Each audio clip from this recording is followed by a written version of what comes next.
Astaghfirullah. Bismillahirrahmanirrahim. Assalamualaikum warahmatullahi wabarakatuh.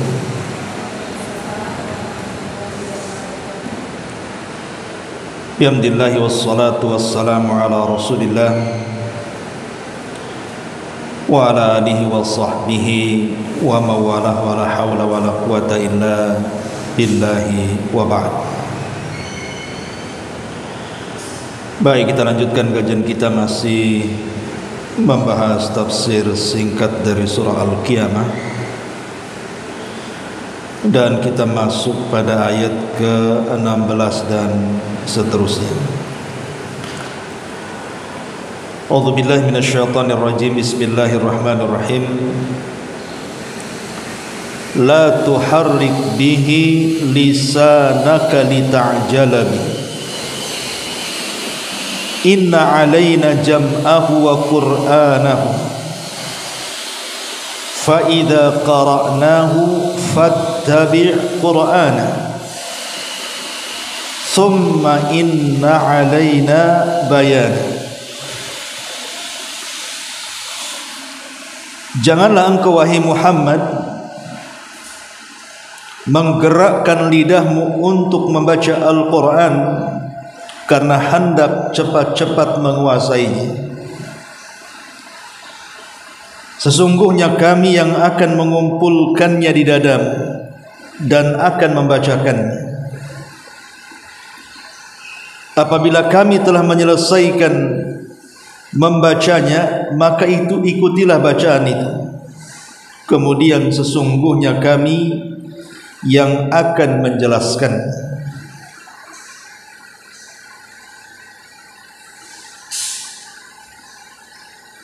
Baik, ma'asyiral muslimat yang dimuliakan Allah Subhanahu wa taala, ayat ini, 5 ayat ini atau 4 ayat ini tentu ada asbab nuzulnya. Lalu apa asbab nuzul dalam ayat ini? Ma'asyiral muslimat yang dimuliakan Allah Subhanahu wa taala, kita tahu bahwa saat Nabi sallallahu alaihi wasallam berusia 39 tahun, hampir menginjak 40 tahun, tepat 6 bulan sebelum Nabi sallallahu alaihi wasallam diangkat menjadi nabi dan rasul,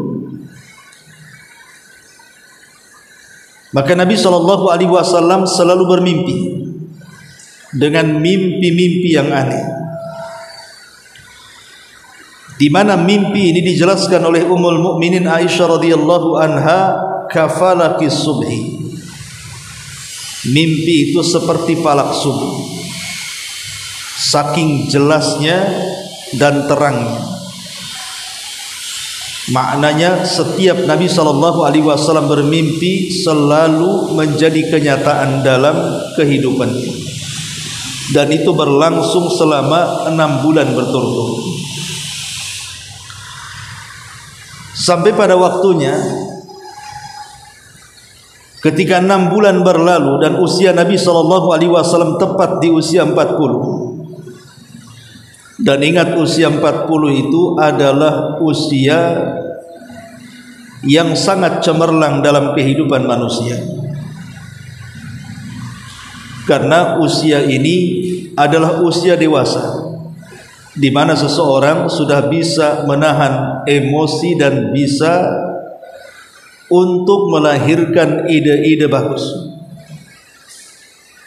Apalagi di usia seperti ini sudah banyak rintangan yang dilalui manusia, karena separuh lebih hidupnya sudah dijalani.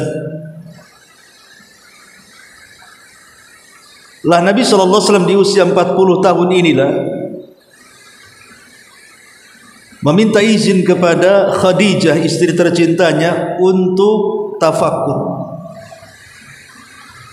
dan memilih tempat yang tinggi, tepatnya di Gua Hira. Jabal Hira ini cukup jauh dari Mekah, dan cukup tinggi sehingga orang yang naik di atasnya mampu melihat pemandangan kota Mekah dan sekitarnya. Maka Nabi SAW setelah membawa perbekalan yang cukup 1 bulan, dia pun meminta izin kepada istrinya untuk tafakkur di gua itu, tepatnya di Jabal Hira. Maka selama Nabi SAW tafakkur di gua itu, Nabi SAW hanya mengikuti bisikan fitrahnya, karena memang belum ada ajaran yang diajarkan Allah Subhanahu wa taala bagaimana cara beribadah kepada Allah.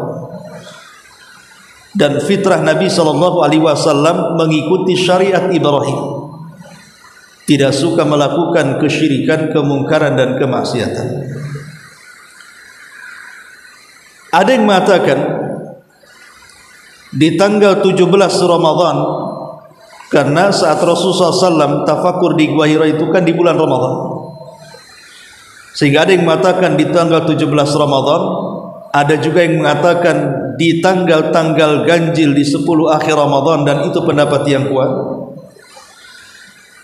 Tepat sebelum waktu subuh, Nabi SAW didatangi manusia yang sangat tampan sekali dengan pakaian putih bersih, tiba-tiba masuk ke dalam gua menemui Nabi SAW. Rupanya orang tersebut adalah utusan Allah, Jibril alaihi salatu wassalam, yang merubah dirinya seperti manusia untuk tidak menakuti Nabi. Maka tiba-tiba kemudian masuk ke dalam gua dan berjumpa dengan Nabi SAW seolah-olah sudah akrab. Dia pun mengucapkan salam, Rasul menjawabnya. Kemudian tiba-tiba merangkul dengan sangat erat dan membisikkan sesuatu di telinganya. Apa bisikannya? Iqra ya Muhammad, baca wahai Muhammad. Kita tahu bahwa Nabi SAW tidak bisa baca dan tidak bisa menulis. Kenapa Nabi SAW tidak bisa membaca dan tidak bisa menulis? Tentu ada alasannya. Allah bisa saja membuat Rasul membaca dan menulis. Tetapi kalau seandainya Nabi SAW bisa membaca dan menulis, apakah tidak dicurigai Al-Quran yang sampai kepada kita itu adalah tulisan Muhammad yang disadur dari kitab-kitab sebelumnya? Sehingga untuk mencegat bahwa Al-Quran itu tulisan Muhammad dan kecurigaan manusia bahwa itu bukan saduran kitab-kitab sebelumnya atau dari perkataan-perkataan bijak orang lain, makanya kemudian Nabi SAW tidak dibuat mampu membaca dan menulis, supaya orang tahu bahwa Al-Quran yang kelak turun kepada Rasul murni adalah wahyu, wahyu yang diwahyukan Allah kepada Nabi SAW lewat malaikat Jibril. Lah ketika Nabi SAW dibisikkan oleh malaikat Jibril, Iqra ya Muhammad, baca wahai Muhammad, Nabi tidak bisa baca, nulis pun tak bisa. Makanya yang dipahami dari perintah Jibril Iqra itu disuruh baca. Karena Rasul tidak bisa membaca, maka Rasul menjawab dengan mengatakan ma ana biqari, aku tidak bisa baca, kata Nabi. Maka Jibril pun semakin erat memeluk Rasul dan semakin keras membisikkan di telinga Rasul dan mengatakan Iqra ya Muhammad. Lagi-lagi Nabi SAW menyangkal dan mengatakan ma ana biqari, aku tidak bisa baca. Karena yang disangka adalah Jibril menyuruh Rasul membaca sesuatu. Maka tiba-tiba kemudian Jibril makin erat memeluk sampai Nabi ketakutan, sampai kemudian keringatnya mulai menetes dari dahinya, dan ucapan Jibril semakin keras dan mengatakan Iqra ya Muhammad. Lagi-lagi Rasul mengatakan ma ana biqari, aku tak bisa baca. Dari sini Jibril kemudian mulai membacakan ayat dan surat pertama yang turun kepada Nabi SAW, suratul Alaq 1 sampai 5. Iqra bismi rabbikal ladzi khalaq, khalaqal insana min 'alaq iqra wa rabbukal akram alladhi 'allama bil qalam 'allamal insana ma lam ya'lam. Maka setelah turunnya ayat ini, resmilah Nabi SAW didaulat menjadi seorang nabi. Makanya istilah para ulama sejarah itu nubbi'a bil 'alaqi wa ursila bil mudaththir. Nabi diangkat menjadi nabi dengan surah Al-'Alaq, dan dia diangkat menjadi rasul dengan turunnya surah Al-Mudaththir. Lah ketika itu Nabi SAW dia ingin mengikuti ucapan Jibril supaya ucapannya jangan sampai lupa. Jadi setiap Jibril membaca satu ayat, Rasul pun mengikutinya dengan cepat. Maka dari sini Allah Subhanahu wa taala kemudian turunkan ayat la tuharrik bihi lisanaka lita'jala. Janganlah engkau Muhammad menggerakkan lidah untuk membaca Al-Quran karena hendak cepat-cepat menghafal dan menguasainya. Seolah-olah Allah katakan dengarkan saja, tidak usah kau ikut-ikut. Kenapa demikian? Karena Allah menjamin bahwa apa yang diwahyukan Nabi SAW langsung ditanamkan dalam hatinya, artinya langsung hafal. Tidak perlu kayak kita menghafal satu ayat diulang-ulang sampai 100 kali. Kadang-kadang ayat 100 kali hafal, besok pindah ayat, yang kemarin lupa, yang sekarang ingat. Bukan nambah hafalan, ganti hafalan. Jadi Nabi SAW dilarang oleh Allah, tidak usah ikut-ikut, dengarkan saja kalau Jibril menyampaikan wahyu. Nanti wahyu itu akan ditanamkan langsung ke dada Rasul, artinya Rasul langsung hafal. Makanya Allah mengatakan inna alaina jam'ahu wa qur'ana. Sesungguhnya kami yang akan mengumpulkan Quran itu di dadamu, dan kami yang akan membacakannya.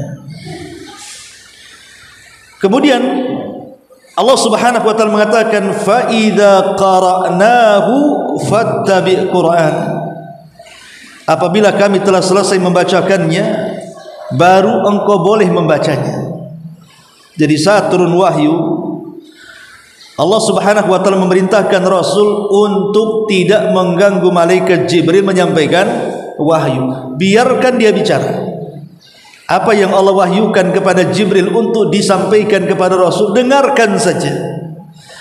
Nanti kalau sudah selesai, pamannya Jibril datang dengan surah Al-Ikhlas, dengarkan sampai habis. Maka setelah itu Allah akan tanamkan hafalan surah Al-Ikhlas itu di dada Nabi. Lah kalau sudah selesai, maka Allah mengatakan fa idza qara'nahu fattabi' Qur'an. Apabila kami selesai membacakan Al-Qur'an, baru kau membacanya. Kemudian Allah mengatakan thumma inna alaina bayan. Kemudian sesungguhnya kami yang akan menjelaskannya. Jadi Nabi SAW tidak perlu belajar tafsir kayak kita gitu. Untuk memahami ayat per ayat tidak perlu dipelajari. Karena dengan turunnya ayat per ayat, Allah langsung menanamkan pemahaman bahwa ayat ini tujuannya apa, perintahnya apa, larangannya apa, maksudnya apa. Rasul langsung paham. Begitulah mukjizat yang Allah Subhanahu wa taala turunkan kepada Rasul berupa Al-Qur'anul Karim. Allah letakkan langsung mampu menghafal, langsung mampu membaca, dan langsung faham apa isinya. Inilah baru keajaiban bahwa Nabi SAW mendapatkan kecerdasan itu karena yang mengajarkan Jibril langsung. Jadi gurunya Nabi SAW adalah Jibril, dan Allah yang mengilhamkannya dalam bentuk mukjizat.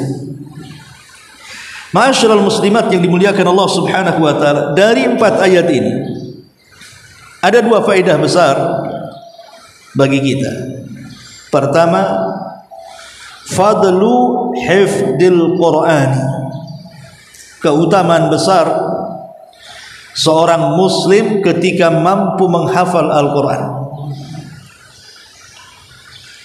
Yang kedua, fadlu qiraatil Quran, keutamaan besar walaupun dia tidak menghafal tetapi dia juga berusaha untuk membacanya. Baik,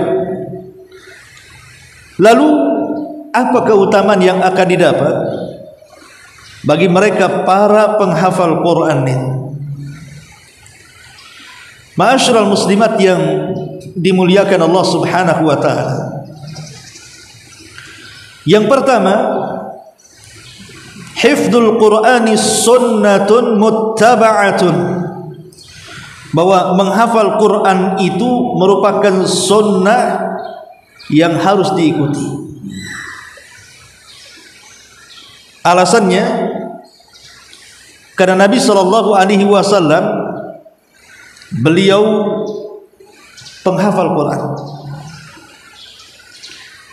di mana Allah Subhanahu wa taala tanamkan ke dada Rasul langsung dia hafal Quran. Artinya Nabi sallallahu alaihi wasallam manusia pertama yang hafal Quran. Bahkan boleh dikata Quran yang berjalan. Sebagaimana Aisyah radhiyallahu anha pernah ditanya tentang akhlaknya Nabi sallallahu alaihi wasallam, maka Aisyah ummul mukminin radhiyallahu anha mengatakan kana khuluquhul Quran, adalah akhlak Nabi itu Quran itu sendiri. Seolah-olah Nabi itu Quran yang berjalan. Yang kedua, hifdzul Quran itu yunajji sahibahu minan nar. Ingat, orang yang menghafal Quran, maka Quran itu bisa menyelamatkan para penghafalnya dari kobaran api neraka. Dan inilah kesuksesan yang nyata.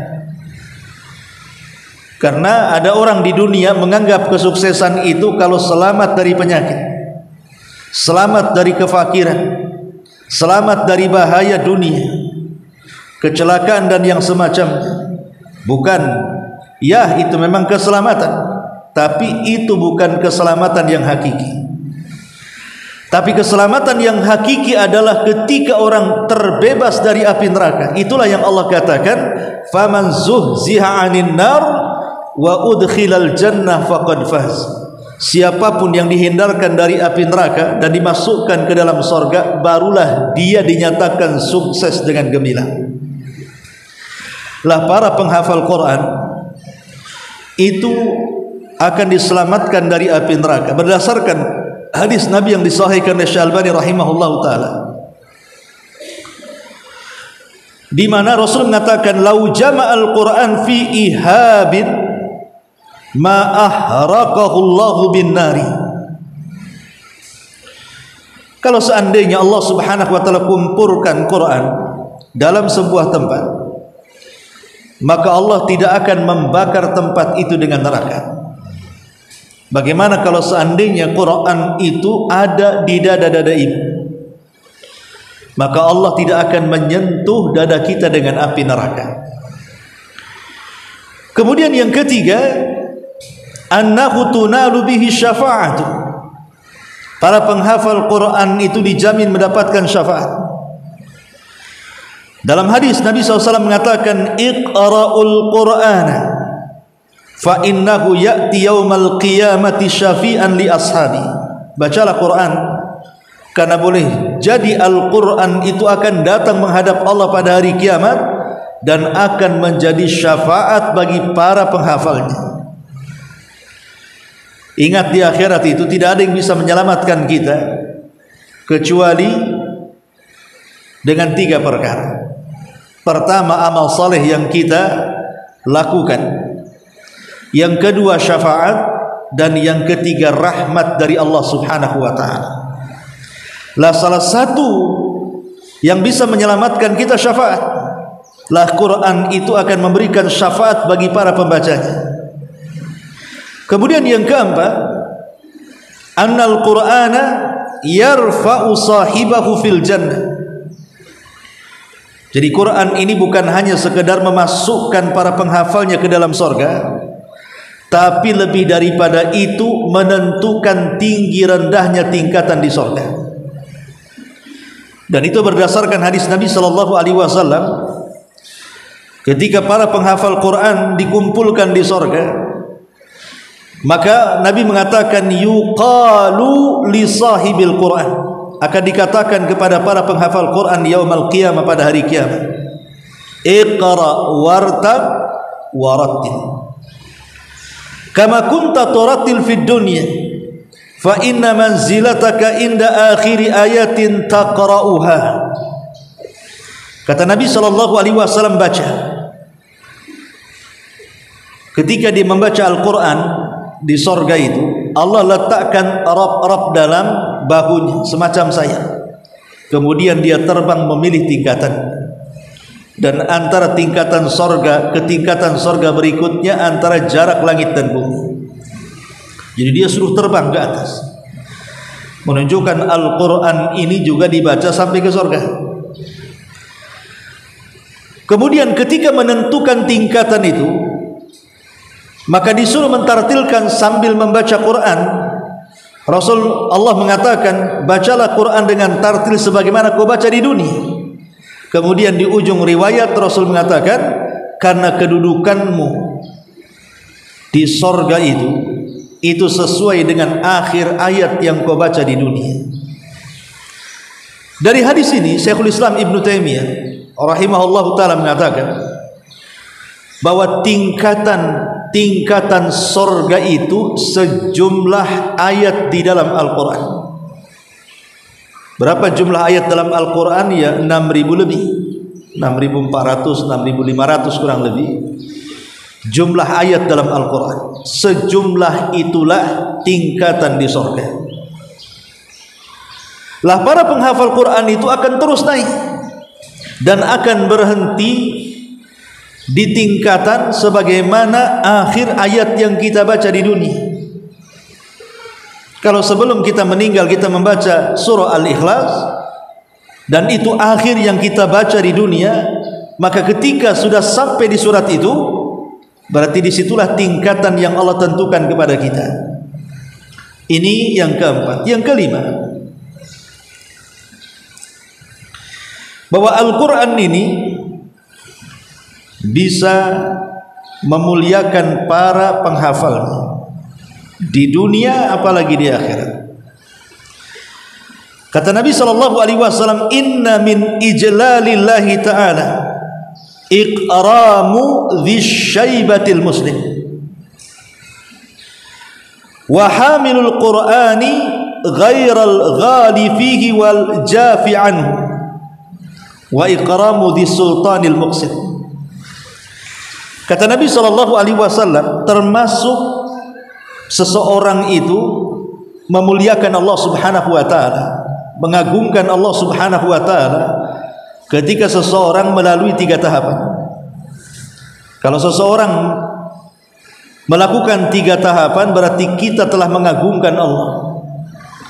Pertama, memuliakan orang yang sudah tua. Jadi kalau ada orang yang lebih tua dibandingkan kita, hormati mereka, karena itu bentuk pengagungan kita kepada Allah. Maknanya kalau kita tidak menghormati orang tua, berarti kita belum dianggap mengagungkan Allah. Dan orang tua di sini siapa saja, tidak mesti orang tua sendiri. Pokoknya orang yang usianya di atas kita, kita muliakan mereka. Apalagi bahasanya syaibah. Artinya syaibah itu orang yang sudah keluar ubannya. Berarti usia-usia 40 tahun, 50 tahun, 60 tahun ke atas, sudah tua renta, maka harus lebih dimuliakan lagi mereka. Kemudian yang kedua, para penghafal Quran, yang ketika dia para pembawa Quran atau penghafal Quran, pembaca Quran, selama dia tidak ekstrim di dalam membaca dan juga memahaminya ataupun tidak meremehkan. Dan yang ketiga, memuliakan para pemimpin-pemimpin yang adil. Inilah 3 perkara yang menunjukkan bahwa kita telah mengagungkan Allah.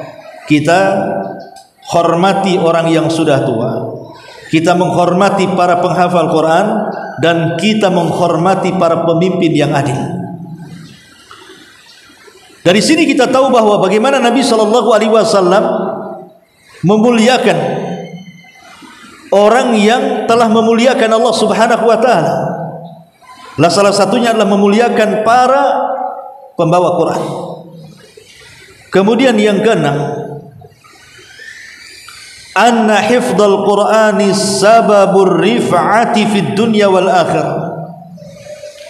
Bahwa para penghafal Quran itu akan menjadi sebab terangkatnya nama dia di dunia ataupun di akhirat. Nabi SAW mengatakan, innallaha yarfa'u bihadzal kitaba aqwaman wa yada'u bihil akharin. Rawahu Muslim.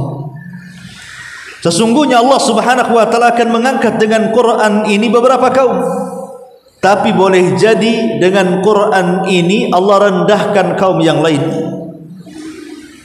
Hadis ini ada kisah yang menarik. Di zaman Umar bin Khattab radhiyallahu an, ada gubernur Mekah yang bertandang ke kota Madinah berjumpa dengan Umar bin Khattab radhiyallahu an. Saat berjumpa dengan Umar, maka Umar bertanya kepada gubernur Mekah ini, kau tidak salah namanya Haris, dan mengatakan, kenapa kau tinggalkan kota Mekah? Seorang pemimpin tidak boleh meninggalkan daerahnya kecuali darurat. Maka sang gubernur mengatakan, tenang wahai Amirul Mukminin, sudah kuserahkan kepada wakilku di sana. Maka Umar mengatakan, aku enggak pernah dengar kau punya wakil. Siapa wakil? Maka dia mengatakan, namanya Abdurrahman ibnu Abza. Umar makin heran karena memang tidak kenal sama sekali. Padahal wakil gubernur harusnya kan kenal. Jadi Umar mengatakan, siapa Abdurrahman ibn Abza? Aku baru dengar. Maka sang gubernur mengatakan, iya mungkin kau baru dengar, tapi ingat Abdurrahman ibn Abza dulunya memang budak. Aku merdekakan, dan setelah aku merdekakan dan menjadi orang merdeka, aku jadikan dia wakilku di sana. Maka Umar mengatakan, apa tidak ada orang merdeka? Kenapa mesti mengambil wakil dari mantan budak? Karena bagaimanapun di zaman itu kan perbudakan masih aib kan gitu ya, rendah statusnya. Makanya Umar bertanya seperti itu. Maka sang gubernur mengatakan, wahai Amirul Mukminin, jangan kau lihat statusnya. Memang dulu dia budak yang dimerdekakan, tapi ingat Ibnu Abza ini alimun bi kitabillah wa alimun bi faraidillah wa idza hakama bi adlin. Ibnu Abza ini wahai Amirul Mukminin, dia paling pakar di antara kami tentang Quran. Jadi penduduk Mekah ini, dialah yang paling pakar hari ini tentang Quran. Dan dia juga alim tentang ilmu-ilmu waris. Dan kalau dia berhukum, mestilah berhukum dengan keadilan. Ya, karena dia menguasai Quran. Siapapun yang menguasai Quran pasti akan berhukum dengan keadilan.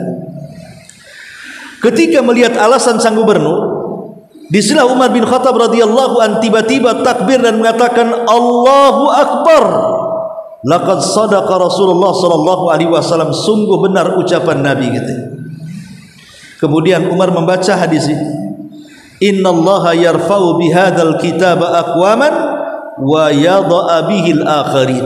Sungguh Allah telah mengangkat beberapa kaum dengan Quran.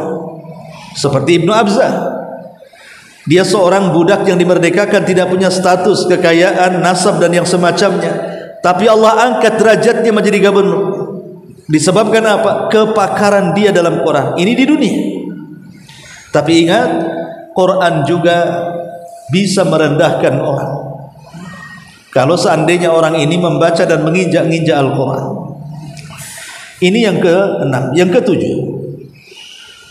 taqdimul hafidh li imami salati ala ghairihi. Kalau manusia berkumpul di masjid, maka yang berhak menjadi imam itu tidak sembarang. Harus orang yang paling mulia dari orang-orang yang kumpul di masjid itu. Dan tidak ada yang lebih mulia saat manusia di masjid melebihi para penghafal Quran. Makanya merekalah yang layak untuk menjadi imam. Walaupun mungkin di antara manusia yang kumpul di masjid ini dia seorang pejabat, mungkin pejabat tingkat tinggi dalam negara, sekelas menteri, bahkan presiden sekalipun. Kalau di tengah-tengah mereka ada yang melebihi hafalan Qur'annya, bacaan Qur'annya, keindahan Qur'annya, walaupun rakyat jelata, walaupun mungkin tidak punya nasab sekalipun, maka merekalah yang berhak untuk menjadi pemimpin dalam masjid. Dari sini Nabi SAW mengatakan, ya ummul qauma aqra'uhum li kitabillah. Kata Nabi SAW, hendaklah yang memimpin sebuah kaum dalam salat itu manusia-manusia yang paling aqra' dengan Quran. Maksudnya yang paling mampu menguasai Quran, baik di bidang bacaan, di bidang hafalan, di bidang pemahaman. Kalau memang mumpuni semuanya, maka dia berhak menjadi pemimpin dalam masjid, mengalahkan para pejabat dan yang lain. Dan ini menunjukkan bagaimana Allah mengangkat derajat para pemegang Quran itu. Kemudian yang nomor 7, ilhaqu manzilatihi bi ahlil khairi. Para pembawa Quran, penghafal Quran, maka mereka akan disejajarkan dengan makhluk yang sangat dimuliakan Allah. Siapa makhluk yang sangat dimuliakan? Para malaikat. Mereka adalah makhluk yang sangat dimuliakan karena mereka adalah makhluk yang tidak pernah bermaksiat, yang senantiasa melakukan ketaatan kepada Allah Subhanahu wa taala. Wa yaf'aluna ma yu'marun. Mereka melakukan apapun yang Allah perintahkan. Lah Nabi mengatakan, al-mahiru bil Quran, orang yang mahir dalam Quran, ma'as safaratil kiramil barar, akan sekedudukan bersama para malaikat yang dermawan lagi baik. Malaikat yang safar ke sana kemari mencari para penghafal dan pembaca Al-Quran. Lihat bagaimana dimasukkan dalam kedudukan yang mulia bersama para malaikat. Kemudian yang nomor 8 ya, 9, annal ghibtatal haqiqiyyah takunu fi hifdzil Qur'ani. Bahwa ghibtah yang hakikat itu hanya boleh kepada para penghafal Quran. Apa maksudnya ghibtah yang hakikat? Ghibtah itu bagian daripada hasad, tetapi hasad yang baik. Hasad itu ada dua. Ada hasad yang tercela, berangan-angan supaya kenikmatan orang lain hilang, bahkan berangan-angan supaya kenikmatan orang lain hilang dan berpindah kepada dia. Tetapi di sana ada hasad yang mamduha, yang terpuji. Apa itu? Itulah yang disebut dengan al-ghibtah namanya. Ghibtah itu hasad yang terpuji. Bagaimana bentuknya hasad yang terpuji? Nabi SAW bersabda, la hasada illa fisnataini, rajulun atahu Allahul kitaba fahuwa yakumu bihi ana al-laili wa atrafan nahar. Tidak ada hasad kecuali dalam dua perkara. Artinya hasad ini haram hukum asalnya, kecuali menjadi boleh bahkan berpahala di dua kondisi. Lah salah satunya kata Nabi SAW, seseorang yang diberikan oleh Allah kemampuan membaca, menghafal dan menguasai Quran. Dengan Quran itulah akhirnya dia bisa sholat malam.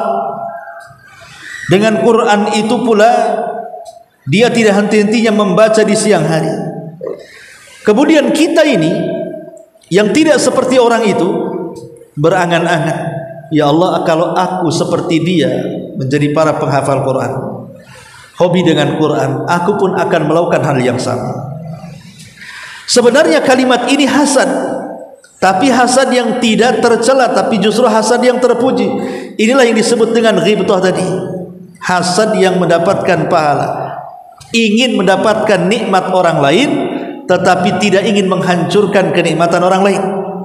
Kalau hasad yang tercelakan ingin mendapatkan nikmat orang lain dan menghancurkannya. Itulah bedanya di sini. Ya. Yang satu menginginkan kenikmatan orang lain tetapi tidak hendak menghancurkannya. Yang satu menginginkan kenikmatan orang lain dan berniat menghancurkannya. Yang pertama hasad terpuji dan yang kedua hasad tercela. Lah yang pertama contohnya kepada para penghafal Quran. Mungkin ibu punya tetangga orang bagus Qurannya, saya ingin mendapatkan nikmat seperti dia, tapi saya tidak mendoakan supaya kepalanya terbentur biar hafalannya hilang. Itu maksudnya ya. Lain kalau kemudian hasad tercela, kenapa kok dia bisa hafal Quran sehingga orang memuliakan dia, saya racun aja lah supaya otaknya error sehingga hafalannya hilang semua. Nah, itu namanya menginginkan kenikmatan orang lain dan menghancurkannya. Ini hasad yang tercela namanya. Tapi kalau tidak menginginkan kehancurannya, hanya ingin seperti dia saja, maka itu disebut dengan ghibthah, hasad yang terpuji, bahkan mendapatkan pahala besar. Ma'asyiral muslimat yang dimuliakan Allah Azza wa Jalla. Kemudian yang nomor 10, anna hifdzal Qur'ani, bahwasanya orang yang menghafal Quran wa ta'allumahu, dan orang yang belajar Quran wa ta'limahu, dan mengajarkan Al-Quran, khairun minad dunya wa ma fiha, itu lebih baik dibandingkan dunia dan isinya. Apa sih isi dunia dan isinya itu? Ya tentu macam-macam lah. Rumah bagus, kendaraan mewah, gedung bercakar, tanah luas, kenikmatan banyak. Itulah nikmat dunia yang kita rasakan hari ini. Itu tidak lebih baik dibandingkan apa? Para penghafal Quran, pelajar Quran, pengajar Quran. Karena Nabi SAW mengatakan, afala yaghdu ahadukum ilal masjid fayu'allim aw yaqra ayataini min kitabillahi azza wa jalla khairun lahu min naqataini wa thalathun khairun min thalathin wa arba'un khairun min arba'in wa man a'dadu wa min a'dadihinna minal ibili. Kata Nabi SAW, seandainya salah seorang di antara kalian menyengaja berjalan dari rumah ke masjid, tujuannya satu, mengajar Quran, membaca 2 ayat Al-Quran, maka semata-mata ibu membaca 2 ayat Quran saja nilainya sama dengan berkurban 2 ekor unta. Kalau 3 ayat 3 ekor unta, kalau 4 ayat 4 ekor unta, maka jumlah kurban disesuaikan dengan jumlah ayat yang kita baca. Syaratnya ada niat ke masjid.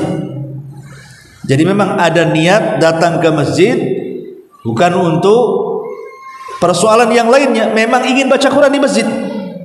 Itu syaratnya. Jadi ada niat ingin baca Qurannya bukan di rumah tapi di masjid. Maka hitungan ayat per ayatnya itu sama, 1 ayat sama dengan seekor unta. Semakin banyak ayat yang dibaca, semakin banyak unta yang kita kurbankan.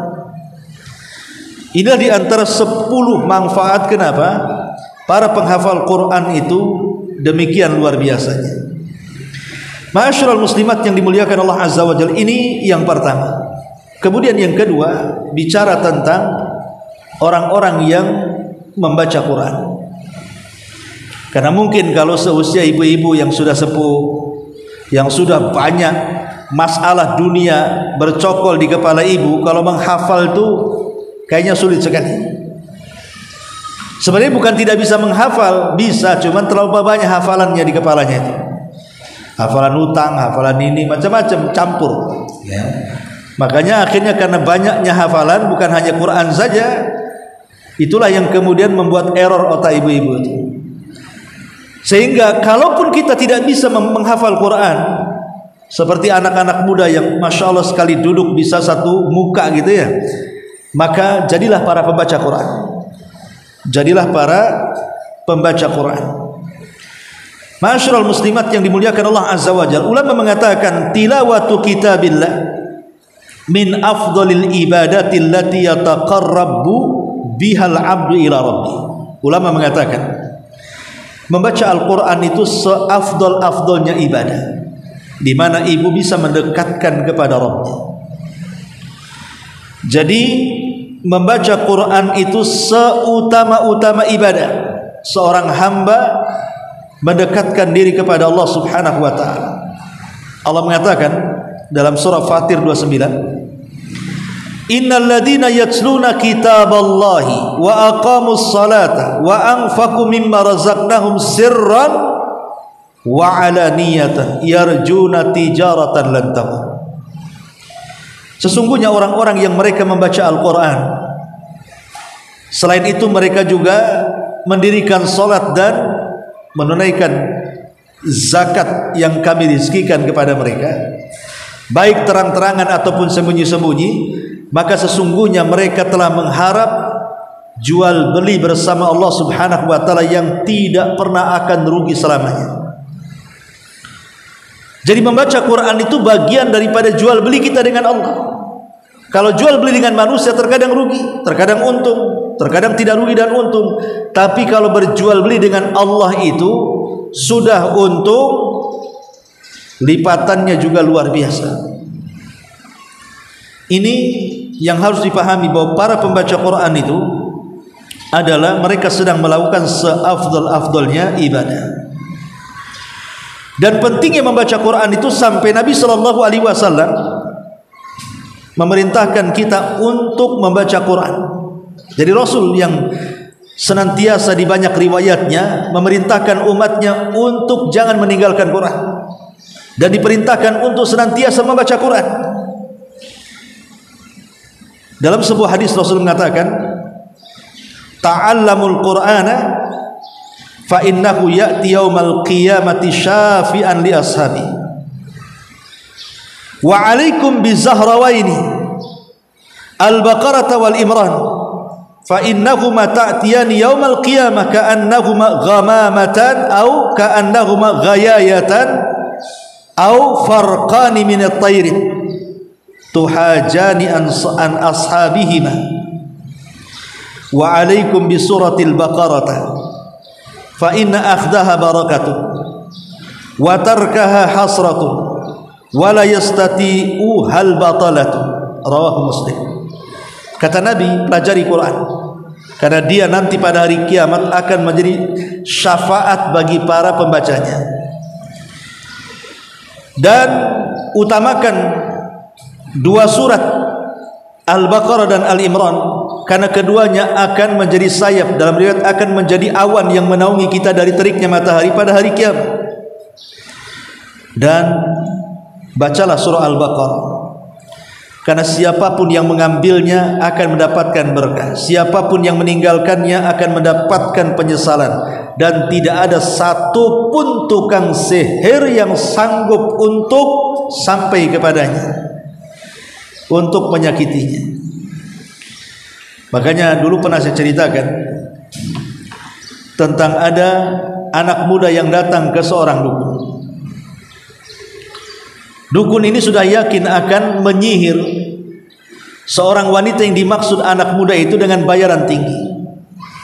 Tapi setelah praktek sihir itu dilakukan dengan berbagai macam ritual dan jampi-jampinya, tetap saja kondisi wanita yang hendak disihir itu tidak tersentuh sihirnya. Sehingga dukun ini angkat tangan dan mengatakan, aku tidak bisa menyihir wanita yang kau maksud itu. Sebaiknya kau rekomendasikan datanglah ke guruku, katanya. Naiklah dukunnya ke peringkat berikutnya. Datang kepada gurunya, dukun juga lebih sakti daripada muridnya. Kemudian dia pun mengatakan kepada anak muda ini, kalau engkau ingin menyihir si fulana, maka bayarannya jauh lebih besar dibandingkan muridmu. Maka anak muda ini mengatakan, tidak apa-apa, yang penting kau sihir dia. Akhirnya setelah mengadakan ritual dan jampi-jampi, tidak juga terkena sihir. Akhirnya dukun ini malu dan mengatakan, aku tidak bisa menyihir wanita ini, tapi aku punya teman, kata, jauh lebih sakti. Aku punya tuan guru yang jauh lebih sakti, yang sudah mungkin tingkatannya sudah melebihi dia. maka datang ke dukun yang dimaksud, kemudian siap membayar dengan jumlah yang mau dukun tadi, dengan syarat dukun tadi menyihir wanita itu. Setelah kemudian melakukan ritual, mantra, baca ini dan lain sebagainya, tidak mempan juga sihir itu. Wanita ini tidak bisa disihir. Akhirnya kemudian dukun yang paling sakti ini mengaku dan mengatakan, aku kembalikan bayaran. Mau tidak aku beritahu rahasianya, kenapa orang yang kau maksud akan kusihir tidak mempan dengan sihirku dan sihir-sihir yang sebelumnya? Karena ada informasi datang kepadaku, tentu lewat jinnya kan gitu ya, bahwa wanita yang kau maksud yang akan kusihir itu setiap hari membaca surah Al-Baqarah. Bagaimana aku akan mampu menyihirnya? Sebenarnya walaupun kisah ini ya mungkin tidak nyata lah, tapi saya yakin kisah ini nyata karena salah seorang syekh yang terpercaya menceritakan kisah ini. Anggaplah kisah ini tidak nyata, maka kita tetap yakin sabda Nabi SAW, wa alaikum bi suratil Baqarah. Peganglah surah Al-Baqarah, baca terus. Kenapa? Karena ada 3 keutamaan. Fa inna akhdaha barakah. Orang yang suka membaca maka rumahnya dipenuhi berkah. Yang kedua, orang yang suka membaca Al-Baqarah tidak akan ada kerugian dan penyesalan. Kemudian yang ketiga, tidak ada kejahatan sihir yang akan menyentuhnya. Dari sini kita tahu bahwa membaca saja bisa menghindarkan kita dari mara bahaya. Ya. Kemudian juga kita tahu bahwa orang-orang yang suka membaca Al-Quran, maka mereka adalah orang-orang yang tidak akan masuk pada ayat Nabi SAW, ya qaumi inna qaumi ittakhidhu hadzal qur'ana mahjura, ya rabbi inna qaumi ittakhidhu hadzal qur'ana mahjura. Ya Rabb, sesungguhnya ada di antara umatku, kata Nabi. Kapan diucapkan? Kelak pada hari kiamat. Nabi mengeluhkan kepada Allah tentang umatnya dan mengatakan, ya Rabb, sesungguhnya kaumku, kata Nabi, ketika di dunia banyak di antara mereka yang menghajar Al-Quran, maksudnya meninggalkan Quran. Nah, salah satunya menghajar Al-Quran, meninggalkan Quran adalah dengan tidak membacanya. Jadi orang yang suka membaca Al-Quran, maka dia tidak akan terkena sebagai orang-orang yang menghajar Al-Quran. Dan tentunya banyak lagi yang keutamaan-keutamaan yang bisa kita petik dari ayat ini tentang menghafal dan membaca Al-Quran. Wallahu alam, itulah diantara faedah dari 4 ayat yang kita baca di pagi ini. Baik, sebelum saya tutup, kalau ada yang bertanya silakan.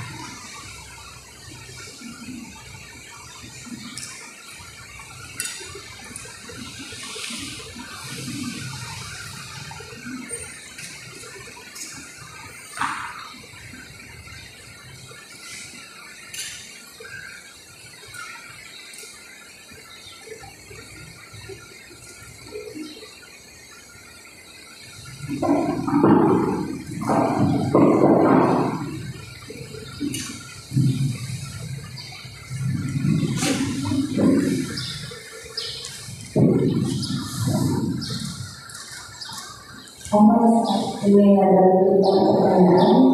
Apabila kita membaca surat Al-Kahfi di malam Jumat dan di hari Jumat kita akan menjalankan berumur dan berumur. Membaca surah Al-Kahfi akan dimudahkan haji dan umrah. Wallahu alam, saya baru dengar. Ya, saya baru dengar ada yang itu riwayat atau katanya ya. Ya, kalau katanya ya bisa saja lah ya. Artinya bahwa wallahu alam, ya, saya sendiri belum pernah membaca. Karena keutamaan membaca surah Al-Kahfi sendiri yang dibaca di malam Jumat itu memang diperselisihkan tentang kesahihan dan tidaknya. Ada yang mengatakan semua hadisnya lemah, ada yang mengatakan sebagiannya sahih dan sangat disyariatkan membaca surah Al-Kahfi. Walaupun kenyataannya yang mensahihkan anjuran membaca surah Al-Kahfi di hari dan malam Jumat itu justru yang dibaca surat lain pula. Padahal surat ini kalaupun hadisnya sahih, inilah surat yang benar dibaca. Ya bagi yang melemahkan terserah. Ya. Nah, tapi yang jelas di sini ada persoalan. Tapi yang kalau tadi barang siapa yang membaca surah Al-Kahfi di hari Jumat akan dimudahkan haji dan umrah, wallahu a'lam. Penetapan sebuah ibadah ya, itu perlu sebuah dalil. Sebuah dalil. Karena bagaimanapun kalau seandainya itu tidak ada dalilnya, kemudian seseorang membaca surat itu dengan tujuan haji dan umrah, itu niatnya saja sudah urusan dunia, bukan karena Allah Subhanahu wa ta'ala. Kita tahu bahwa dalam sebuah ibadah kalau ada keistimewaan atau fadilahnya dan sahih fadilahnya, boleh kita merangsang diri untuk melakukan ibadah itu, tapi bukan dalam rangka mengejar fadilahnya. Tetap mengejar keikhlasan dan ridha Allah itu nomor pertama. Kalau di situ ada manfaatnya maka belakangkan, apalagi manfaatnya dunia. Dan manfaat itu pasti tidak akan kemana tanpa kita diniatkan manfaat itu juga. Kalau kita ikhlas karena Allah ketika kita melakukan ibadah itu secara serta-merta pasti akan manfaatnya pun akan sampai kepada dia tanpa harus diniatkan. Jadi contoh umpamanya orang yang bersedekah untuk penyembuhan. Nabi SAW mengatakan tadawaw mardokum bis sadaqah. Obati orang yang sakit di antara kalian dengan sedekah. Kalau kita kemudian hanya memahami hadis ini secara leterlek, zahirnya saja, akhirnya karena ibu sakit sedekah, apalagi hanya sekedar memuji hadis itu, maka selamanya tidak akan sembuh penyakitnya. Walaupun dia sedekah banyak. Oh Ustaz, saya mengamalkan hadis ini. Ya, tujuan Anda itu bukan akhirat. Tujuan Anda ini dunia, kesembuhan. Lalu bagaimana caranya? Sedekah itu bisa menyembuhkan orang sakit itu. Ulama sudah menjelaskan tentang hal ini. Pertama kali langkahnya saat bersedekah, sediakan sedekah itu yang terbaik. Artinya bukan dari barang-barang yang haram atau hasil yang diharamkan. Betul-betul halal sedekahnya dan hasil jerih payah dia. Yang kedua diniatkan karena Allah. Diniatkan karena Allah. Yang ketiga bukan coba-coba, tapi harus dengan penuh keyakinan. Yang keempat baru cerita manfaat yang lainnya. Entah kesembuhan, entah supaya rezekinya dimudahkan dan begitu seterusnya. Jadi manfaat dunia itu dibelakangkan dulu. Karena Rasul yang mengatakan barang siapa seorang hamba ini dia berangan-angan untuk dunia, maka Allah akan kumpulkan kefakiran di pelupuk matanya. Tapi kalau keinginannya lebih banyak ke akhirat, maka dunia akan mengikuti di belakangnya. Artinya bahwa ya, lillahi ta'ala saja, nanti perkara-perkara dunia itu akan mengikuti. Wallahu a'lam.